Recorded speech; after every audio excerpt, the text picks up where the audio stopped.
Hi mga mi, samahan nyo naman kami sa aming panibagong ganap ngayong araw.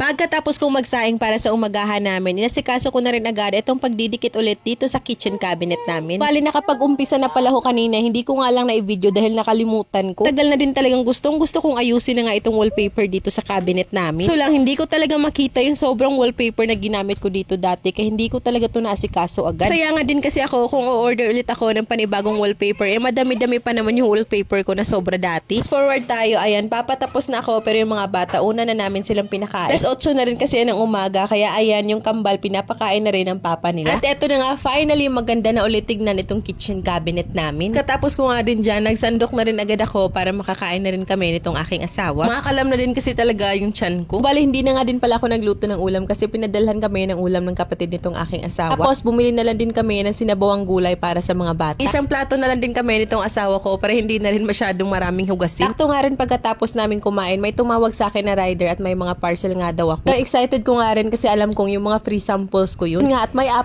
akong parcel sa kanya at lahat ng yun wala akong binayaran. Sobrang blessed maging affiliate kasi kahit nasa bahay ka may commission ka tapos may mga free sample kapag galing sa mga iba't ibang seller. And syempre bago ko asikasuhin lahat ng yan, kailangan ko muna unahin itong mga gawaing bahay. Hinugasan ko nga din muna itong mga plato na ginamit namin kanina. At malinis na tingnan yung kitchen cabinet namin kasi maayos na yung wallpaper. Kailan talaga at nakita ko yung sobrang wallpaper dati. Anyway, yung kambal nga pala namin, eto tulog na tulog sila. Papa naman nila na masada na sila ate at kuya ayun nasa bahay na ng kanilang pinsan. Pagkatapos ko nga din maghugas ng plato, eto nilabas ko itong playmat ng mga bata para makapagtupi na rin ako. So dahil halos magdadalawang linggo na yata ako hindi nakakapagtupi ng mga damit namin. Kung na nga rin mabilang kung nakakailang laban na ako pero eto hindi pa ako nakakapagtupi. Nga ding halos damit sa mga damitan namin kaya ukay-ukay na lang talaga kapag ka magbibihis na.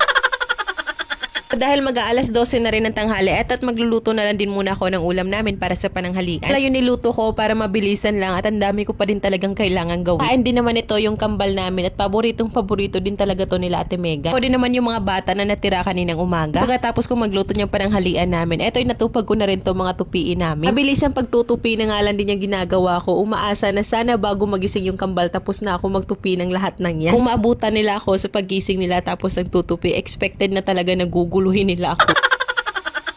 Ayun nga, Diyos ko, dahil hindi rin nagtagal, maya-maya narinig ko si Baby Ayon umiiyak na sa kwarto. So, ayun, as usual na reaksyon natin kapag ka naiyak na yung bata, ay mapapatakbo na lang talaga tayo agad. Nagulat pa nga ako kasi pagkapasok ko, hindi lang pala si Baby Ayon yung gising, pati pala si Baby Ian, Diyos ko. Dahil yun nga, eto nga yung sinasabi ko, naguguluhin nga ako ng mga batang. Gusto ko talagang magtupi na tulog na silang lahat sa gabi. Hindi ko rin naman magawa kasi hanggang sa plano lang kasi yung ending nakakatulog lang din naman agad ako. Yung ginawa ko, pinapanood ko na lang sila ng cellphone para hindi nila ako guluhin. Una din sila muna pinakain agad kasi kakagising lang at baka wala pa silang ganang kumain. Bandang alas 3 naman ng hapon, napag-desisyon na namin mag-asawa na ipa-x-ray na nga talaga itong si Baby Ayon. Hindi na rin kami mag-overthink mag-asawa at mapanatag na rin talaga kami. Awa naman ng Diyos, eto mapapanatag na talaga kami kasi sa initial result, wala naman daw fracture itong balikat at braso ni Baby Ayon. Pagkatapos, dumiretso na rin kami dito sa palengke para makabili na rin ng pang-stock na ulam namin. Isda, gulay, manok, itlog lang naman yung pinamili namin. Pagkatapos umuwi na rin kami diretso ng bahay. Pagkadating namin dito, nasikaso ko muna itong paglilinis ng isda, paghuhugas ng manok para mailagay ko na rin diretso sa freezer. Tinalan din talaga at nag-order nga ako ng food container with drainer para nga dito sa mga napamili namin. Organized at mas malinis na siya tingnan tapos murang-mura ko lang din yan nabili. 50 pesos ko lang nabili ang food container with drainer na yan mga mi. Tapos medium size na yan. Sulit na rin kasi kasyang-kasya na yung 1 kilong isda or kaya karne. Sayang nga kasi 3 lang yung in-order ko. Dapat pala ginawa ko ng 6. Kung gusto nyo rin bumili ng ganyan mga mi, meron akong ilalagay na link sa comment section. Yun, pagkatapos kong mailagay yung mga karne at isda, eto inilagay ko na rin yan dito sa freezer namin. Dali na nga rin ako nagtakal ng bigas para sa hapunan namin. Buta na kasi ako ng alas 6 ng gabi tapos hindi pa ako nakapagsaing, hindi pa ako nakapagluto ng ulam. Yun na lang yung kambal namin. Pagkadating namin galing sa palengke, natulog din sila agad dito sa kwarto. Nakapagayak din ako ng maayos kanina. Eto, nakapagluto rin ako ng kaunting nilagang manok na may madaming repolyo.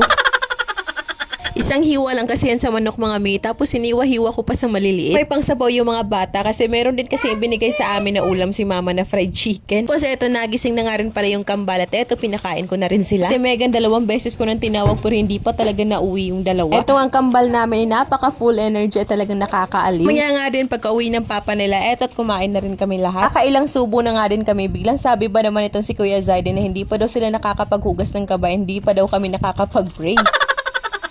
Atawa na lang talaga ako at tama nga din naman. Kaya naman sabi ko kay Ate Megan, siya na yun yung mag-lead ng prayer namin. Mga may at sabayan nyo na rin kaming kumain.